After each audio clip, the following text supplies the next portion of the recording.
اگر حکومت بھی ظلم کرے اور رعایا تالیاں بجائے تو کیا وہ نجات پا سکتی ہیں؟ When power lies and people applaud. حضرت کعب بن عجرہ رضی اللہ عنہ صحابی رسول فرماتے ہیں کہ نبی کریم علیہ السلام ہمارے پاس تشریف لائے، ہم ٹوٹل 9 آدمی تھے۔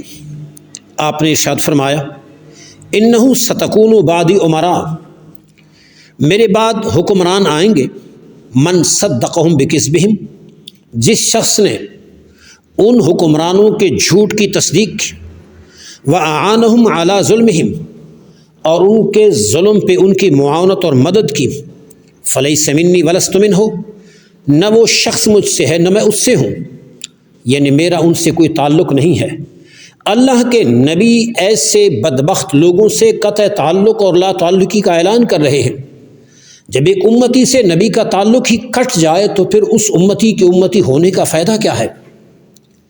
اور ارشاد فرمایا وَلَيْسَ بِوَارِدٍ عَلِيَ الْحَوْضِ، اور وہ شخص قیامت کے دن جب حوض کوثر کے سوا کوئی پانی نہ ہوگا وہ حوض کوثر پہ نہیں آ سکے گا۔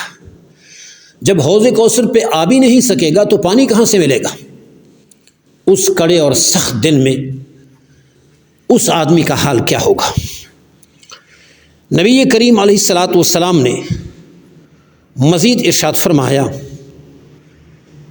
کہ وَمَن لَّمْ يُصَدِّقْهُمْ بِكِذْبِهِمْ، اور جو لوگ جھوٹ بولنے والے حکمرانوں کے جھوٹ کی تصدیق نہ کرے، وَلَمْ يُعِنْهُمْ عَلَى ظُلْمِهِمْ، اور ان کے ظلم پر معاونت بھی نہ کرے، مددگار بھی نہ ہو، فرمائے فَهُوَ مِنِّي وَأَنَا مِنْهُ، وہ مجھ سے ہے میں ان سے ہوں، اور فرمایا وہ قیامت کے دن حوض پر بھی وارد ہوگا، میرے دست اقدس سے اس کو پانی ملے گا۔